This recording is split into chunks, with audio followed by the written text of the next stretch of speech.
The nuke sits before you, its potential for destruction humming in the air.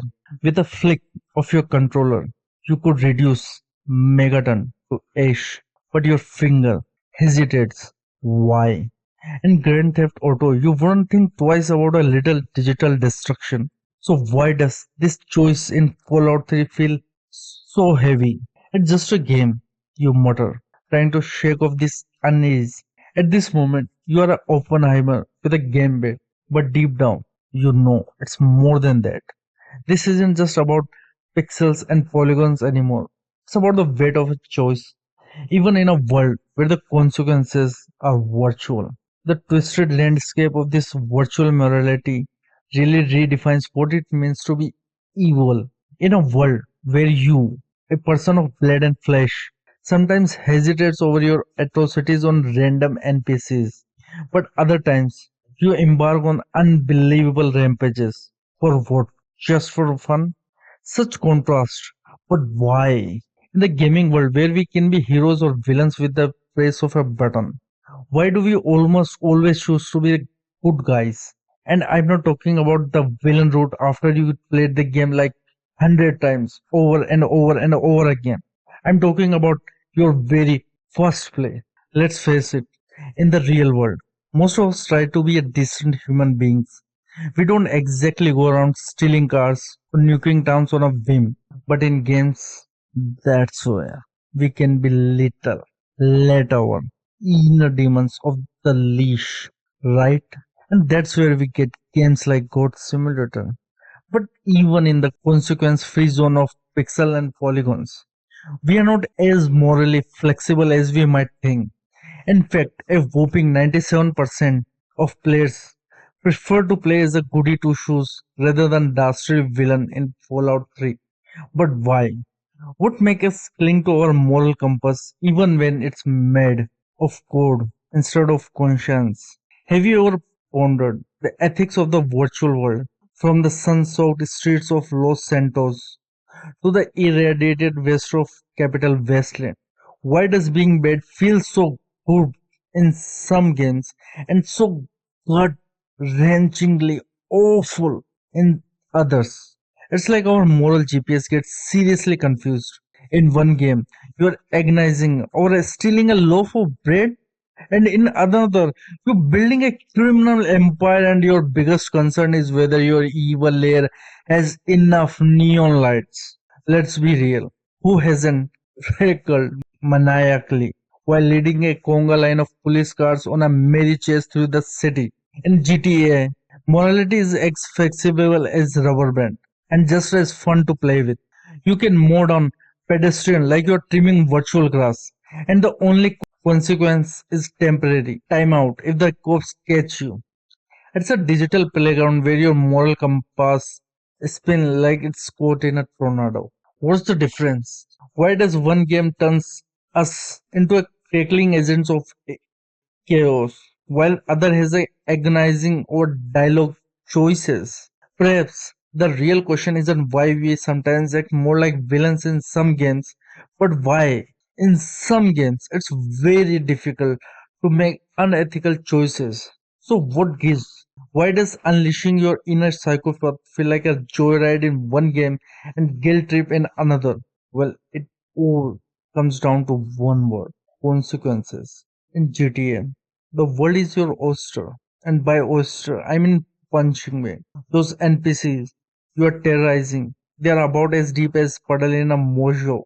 They exist to populate your playground, not to make you feel bad about your life choices. It's like having a reset button on reality. Go wild, get caught, respawn, rinse and repeat. But Fallout, oh boy, Fallout doesn't play like that. In the wasteland, every choice you make sends ripple through the world like a pebble in a radiated pond. And with that, are you ready to nuke a town? Or will you be its savior? Let's find out. Ah, welcome to Megaton.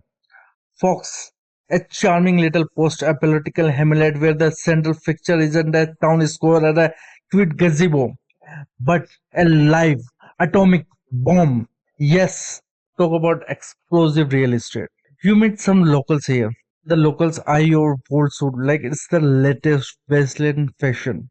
Since they know you are a world dweller, some are friendly, offering you a warm welcome and some explanation of what's happening in town with a slightly irradiated cola.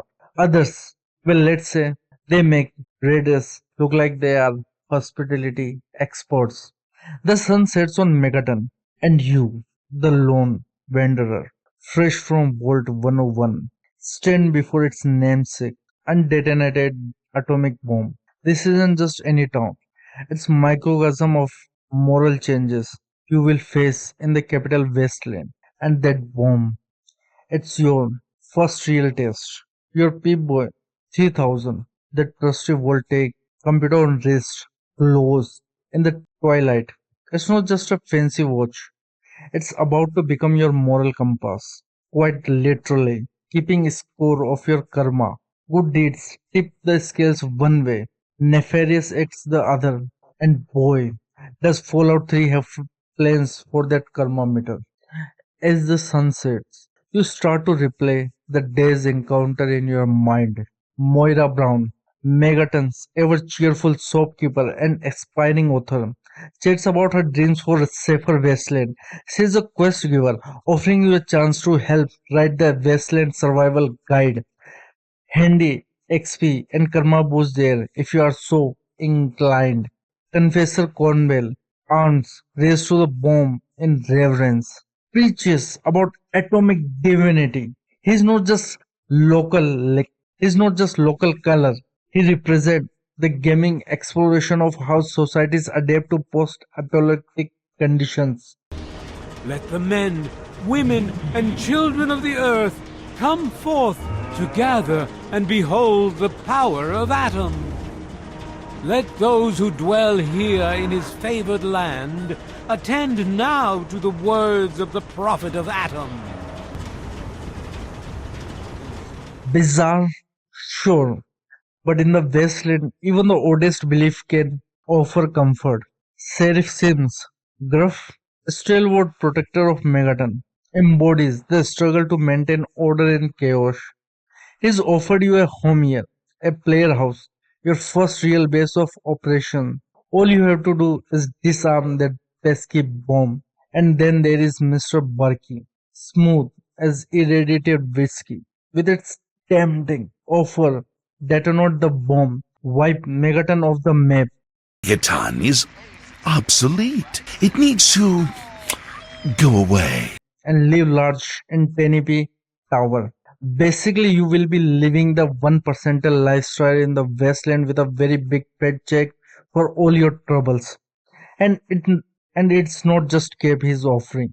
It's whole different path through the game. Because with Serasim, he will barely reward you. But Mr. Burkey, if you detonate the bomb, he will lavish you in caps. It's a whole different path through the game, complete with unique twists and darker companions. Your hand hover over the detonator. This isn't just about Megaton, it's about who you will be out here. The game's watching, ready to adjust everything from NPC reactions to available companions based on this choice. And this is the first instance of this game where it serves you its first dilemma in three choices. First choice, channel your inner supervillain, nuke that town, and swim in caves like a post-apocalyptic Scrooge McDuck. Here's the key and deed to your new master Second choice, play the hero, save the day, and earn the undying gratitude of bunch of pixel people.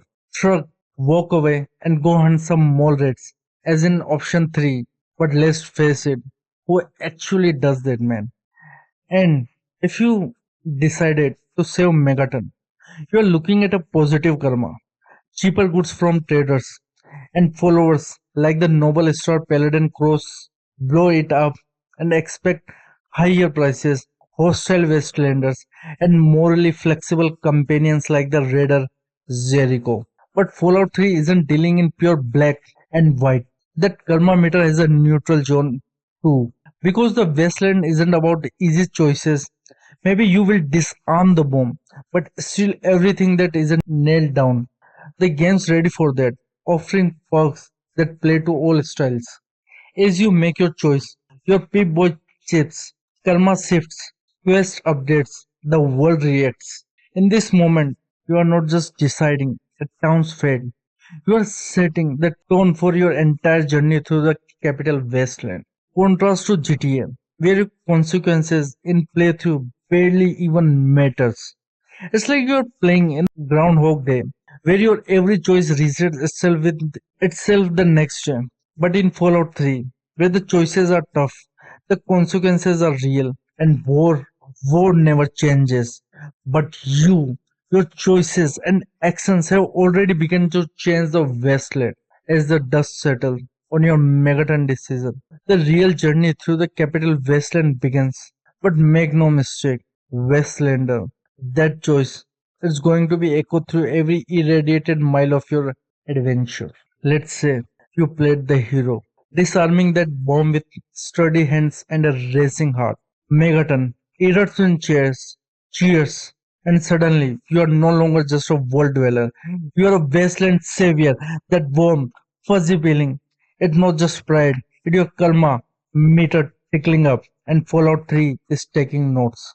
Your P-boy chips, and a nucleus appears. The power of the atom. Completed. Stroll through Megaton now and feel the differences. NPCs smile and wave. Some even offer gifts. A stockpile of ammo here. A handful of stim packs there. If it's not just flavor, it's the game's reward system in action. You have proven yourself trustworthy, and the wasteland is responding. But the real gem, that shiny new house in the heart of Megaton, it's not just a place to hang your hat. It's a game changer. A safe storage for your growing collection of weapons and bobbleheads. A place to rest and regain health. In a world where every step could mean death, home base is, after all, crucial. Now let's rewind. Imagine you took Mr. Buick's offer. Worst, Megaton go up in a mushroom cloud. The game doesn't just shrug and move on. No, it remembers. Burke isn't just some quest giver with a questionable morals. He's a window into a twisted psyche of those who see the apocalypse not as tragedy, but an opportunity. His smooth words and promise of wealth are the siren song of power in a world where might often makes right. His offer, and you are not just nuking a town, you are nuking your own moral compass. Your P-boy crackles as you detonate the bomb, and that sound is not just your radioactive interference, it's a game gleefully adjusting your karma, your reputation, your very identity in the digital wasteland. And that explosion is not just spectacular graphics, it's Fallout 3 redrawing the map, closing off quests, eliminating NPCs. Moira Brown might survive as a ghoul, a walking reminder of your haunting choice, offering a twisted version of her questline. Say goodbye to your bobbleheads, which only can be found in the town you just blew up. Say goodbye to the entire side quest with the trading up of equipment and guns with your safe house all just gone. And that's how Fallout 3 welcome you to the evil part of the game. But that's where Fallout 3 shows the wasteland wisdom. The evil path isn't just a carnival of cartoon villainy. It's a slippery slope, a masterclass in the corruption of power. Your new home in Tenpenny Tower isn't just a luxury suite. It's a gilded cage, a constant reminder of what you have done. The view from your balcony, a crater where a community once stood. It's not just atmospheric, it's the game's way of forcing you to comfort your choices. But the real genius, the game, keeps tempting you. Now that you have crossed one line, why not cross another and another? Paradise Falls, a heaven for slavers, suddenly doesn't seem so bad, does it? The Enclave, with their promises of order through force, start to make a twisted kind of sense, doesn't it? Fallout starts to pull you into the dark side with a force. Your Pip-Boy keeps track of it all. Karma, dropping, certain quest of closing off, others opening up. It's not just a game mechanic, it's a mirror showing you the person who you are becoming. Remember those friendly NPCs who once welcomed you? Now they recoil in fear or attack on sight. Traders charge you more. Some refuse to deal with you entirely. It's not just flavor text, it's the game's economy shifting, making your evil deeds have tangible consequences. And let's talk about companion. Say goodbye to the noble fox or the stalwart star paladin cross. Your new friends, they are morally bankrupt as you. Clover, a slave with a twisted devotion to her master. Jericho, an ex-rider who has never quite left his violent past behind. They never, they're not just extra guns. They are reflection of your fall from grace. And as you progress into the main quest, searching for your father and secrets of Project Purity, your choices haunt you. NPCs remember, the game remembers, and your father, when you finally find him, the disappointment in his eyes isn't just a scripted reaction, as the game judgment on your journey. You wanted power in the wasteland. Congratulations, you have got it. But power comes at a price. It's a lonely at the Tenepe Tower. Allies are scarce, enemies are plentiful, and trust, it's rarer than a pristine new cola machine. In the end, Mr. Burkey's offer isn't just a quest choice. It's a Fallout 3 asking you, how far will you go? What line will you cross? In a world that's already ended once, are you the hero it needs or the villain it deserves? So, Wastelander, as you stand in the shadow of Tenepe Tower, caps in your pocket and blood on your hands, remember, in the capital Wasteland, power, courage, and Fallout 3, it's more than happy to show you just how absolute that corruption can be. And this is what a game. It doesn't give choice on whether to be evil or not. Can never truly transcend to the upper echelon in a stage of storytelling. It lives there, which mirrors our own very world. It has consequences which can never be crafted by games which turn off your brain and have fun. Again, I'm not saying one game is better than other. It depends on your preference. What I'm talking about here is something which immerse you in, give you real choice, real freedom, to bring real change in the world. And you know what happens when you don't have choice or when you don't have this freedom. And when that happens, you get Fallout 4.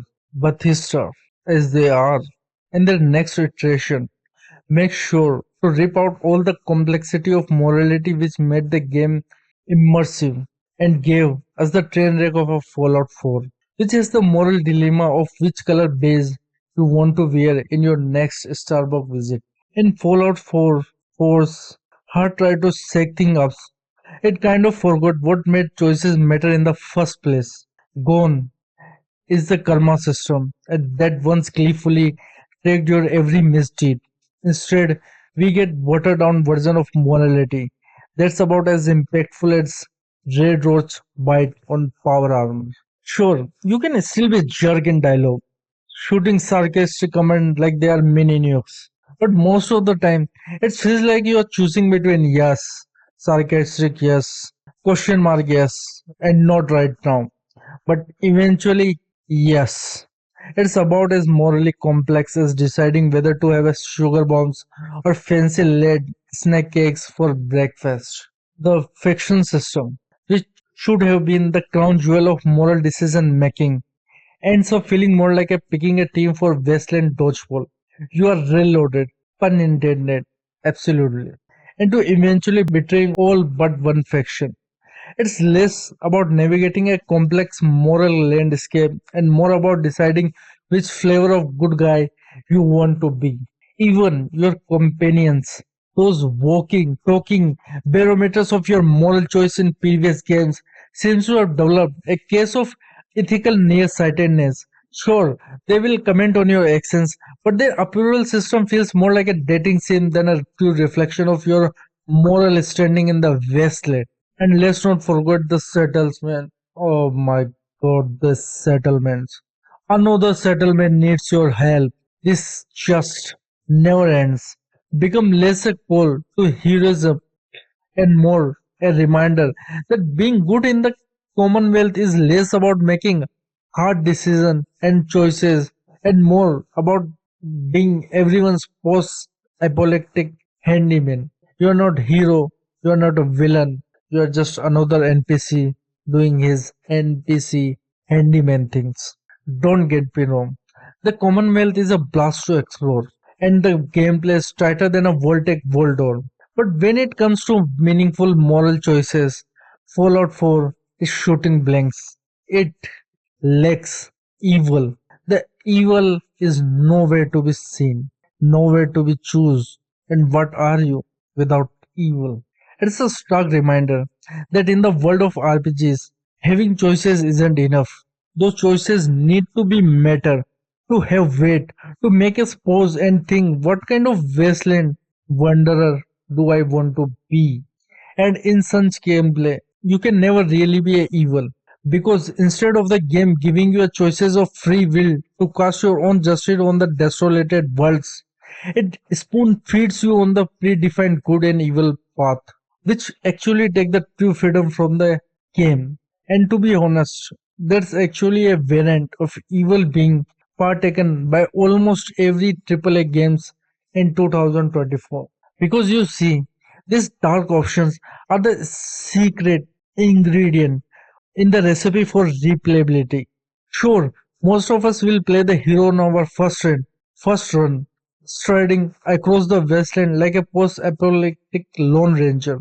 But what about the second playthrough, or the third, or the fourth, or the fifth? It gives us a unique gameplay every time our choices changes on our morality. That oh shit, can I actually do that moment? That's the power of evil choices. They explore the boundaries of what's possible in the game world like a mini nuke in a Voltec experiment. Even if you never intend to bath Megaton in an atomic fire, knowing that you could makes your decision to save it feel as weighty as power armor. And when you play your cards right in the game development, evil choices aren't just there for shock value or to make us feel naughty. They are the secret sauce that adds flavor to the whole game world. They show us just how reactive and alive this digital wasteland can be. And here's where Fallout New Vegas shines really bright with its multifaceted choices which always remain away from pure black and white and form a gray area for itself.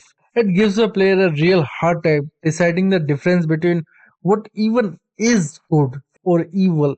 The evil choice isn't what we expect. New Vegas excels at presenting choices that seem downright villainous at the first glance but have complex, far reaching ramifications that might, in the long run, be the greater good. New Vegas takes the concept of evil and gives it a wide variety of flavors, each with its own twisted logic, making you question at every turn if the end justify the means. If survivability trumps our morals. In Fallout 3, evil was shown in a bit of a caricature style. Blow up Megaton. Congrats, you are the Wasteland's biggest jerk. But New Vegas, it makes evil as complex as Broken Gag, showing different worldviews through different factions of the game. Let's start with NCR, the supposed good guys of our Wasteland opera. Democracy, order, the American dream, radiation backed and sort of with a side of imperialism. Sure, they bring stability, but at what cost? As you trek across the Mojave, you will see NCR soldiers protecting caravans and fighting off raiders. Heroic, right? But then you will stumble upon Bitter Springs, when NCR troops massacred Great Khan's civilians. Suddenly, that shining beacon of democracy is looking a little tarnished. Working with NCR isn't just about being the good guy. It's about weighing the value of progress against the cost of expansion. It's manifest destiny with laser rifles, and you are the one who has decided if the ends truly justify the means. Now, let's waltz over to Caesar Leisure. Easy to dismiss as the bad guys, right? Slavery, crucifixion, and enough red to make a bull see well red. But here's where New Vegas twists the knife of moral ambiguity. Visit Legion controlled territory, and you will find safe roads, no raiders, no drug abuse in a world where death lurks around every corner. Is harsh order better than a chaotic freedom? The game forces you to confront this uncomfortable question with every Legion quest you take or refuse. Mr. House and his independent Vegas path seem like a perfect middle ground. Progress without corruption, order without oppression. But dig deeper, and you will find a city where the rich thrive and the poor are left in the dust. His house autocratic rule and his vision for humanity future worth sacrificing the present for? This question will haunt you. And let's not forget the smaller factions, the Brotherhood of Steel, clinging to old world technology like a safety blanket, the great Khans, victims terms victimizers, the followers of the apocalypse, trying to heal a world that keeps finding new ways to hurt itself. Each quest, each interaction is a brushstroke in a complex moral painting. Help the kings in a free side, and you are not just earning faction points. You are deciding the fate of an entire community. Side with the powder gangers, and you are not just being evil. You are choosing chaos as a form of a freedom. Your companions are just walking armories. They are the heart of this moral maze. Bring Boone to Legion territory and watch him struggle with his hatred and thirst for revenge. Have Roll with you while helping the NCR and listen to his doubts about whether new governments are doomed to repeat old mistakes. And when there is Ulysses in the Lonesome Road, DLC, the walking talking embodiment of consequences. He shows you that even choices you thought were insignificant can ripple out affect thousands of lives. The genius of New Vegas isn't just in giving you choices, it's in making you live with them. Side with Legion and watch as NCR aligned companions abandon you. Help Mr. House and see the other families on the strip react to shifting balance of power. In gameplay terms, this moral web translates into a constantly shifting world state. Faction armor isn't just for show, it's a declaration of allegiance that changes how the entire world reacts to you. Your choice don't just affect quest outcomes, they change the very landscape of the Mojave. The game's ultimate question isn't will you be good or evil? What kind of world do you want to help create? It's not about karma points, it's about deciding what matters in a world struggling to redefine itself between moral and immoral. In the New Vegas, every slot machine is a moral choice. Every roulette wheel a decision about the fate of the wasteland. And the house is you. Your choices, your vision for this sun-scorched world. And it becomes very clear when you start to have a little compare game with Fallout 3. Take the Legion, for instance. In Fallout 3, they'd be your clear-cut baddies. But New Vegas says, not so fast. Sure, they are brutal slavers, but they are also bring order to a chaotic world. A chaotic wasteland is enforcing harsh laws to ensure survival evil or just a necessary evil. Can we afford our morality when our lives are at stake on every corner? This isn't just narrative window dressing. It fundamentally changes how you, the player, interact with the game's moral landscape. In Fallout 3, choosing the evil path often felt like a twirling a metaphorical mustache. In a New Vegas, it's more like navigating an ethical minefield where every step could blow up in your face or someone else. Consider how this plays out in Quest. In Fallout 3, evil choices often lead to simple destruction for personal gain. Remember, blowing up Megaton for a suite in Tenpenny Tower. In New Vegas, every seemingly evil choices have layers. Side with Motor Runner in Vault 3. And you're not just being a bad guy. You're choosing one vision of wasteland justice over another. waging the finds brutal freedom against NCR flawed order. This complexity extends to characters too. Fallout 3 gave us cartoonishly evil figures like Eulogy Jones. New Vegas give us Welps, Inculata, a monster by any moral standard, but one who believes he is forging a world better through brutality. It's not just evil, it's evil with a philosophy, making it all the more insidious, thought provoking. Even the good faction aren't immune to this moral restructuring. The NCR, which would have been the unambiguous heroes in Fallout 3, are shown to be capable of atrocities like Bitter Spring Massacre. It redefines evil not as an absolute, but as a potential within every group decision. This approach to morality isn't just more nuanced, it's more engaging. In Fallout 3, being evil often meant less content, closed off quest lines, and a generally less rich experience. New Vegas makes every path viable and interesting, evil included. Want to side with the power gangers? That's not just a bad choice. It's the start of a unique questline with its own reward and consequences. The game also improves on Fallout 3 karma system by introducing reputation. It's not just about being good or evil anymore. It's about how different factions perceive your actions.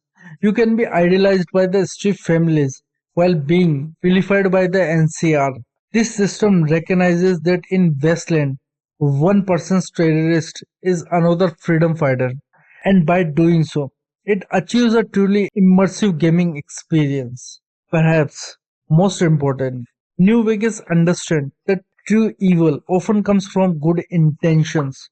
The road to hell is paved with good intentions, and in the Mojave, that road has more twists and turns than Colorado River. In essence, New Vegas takes Fallout 3 black and white morality and irradiates it, mutating it into something far more complex and true to life. It's not about being a saint or a sinner, it's about surviving and shaping a world where those concepts have become as broken as rusted card fronting the wasteland, where good and evil evolve from being opposite to each other.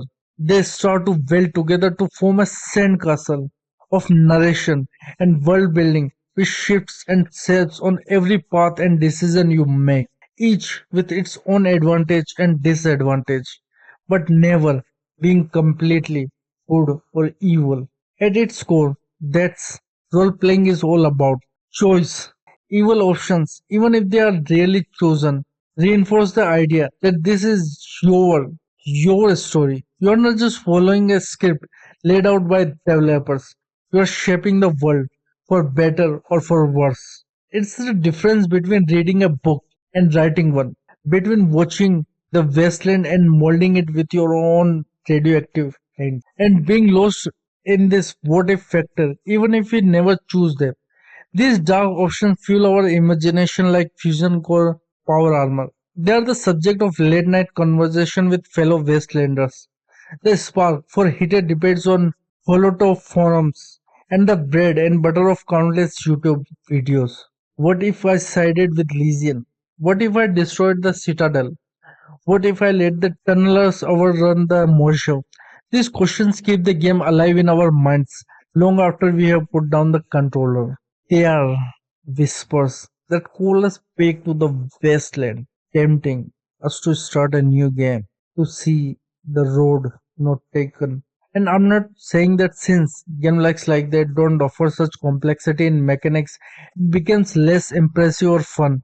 In fact, I had my own fair share of blast with my friends in GTA. But in games like Fallout Vegas, when you truly experience it, you will lose something of your innocence which you didn't even know existed before. It gives you a different perspective in the digital world which you molding as well as the real world you're living in it. It opens up basically a new way to experience the world around you. In the end, evil choices in games aren't about a being bad. They are about as being human. A concept of evil needs to be exist in games. Without darkness, light loses meaning. Without Caesar legion, NCR flows fade into obscurity. Without the option to nuke Megaton, saving it becomes mundane. These digital dilemmas, they are more than just code. They are mirrors, reflecting the complexity of our own moral landscapes. In a world of absolutes, games dare to explore the grey. They challenge us not just to be heroes, but to question what heroism means.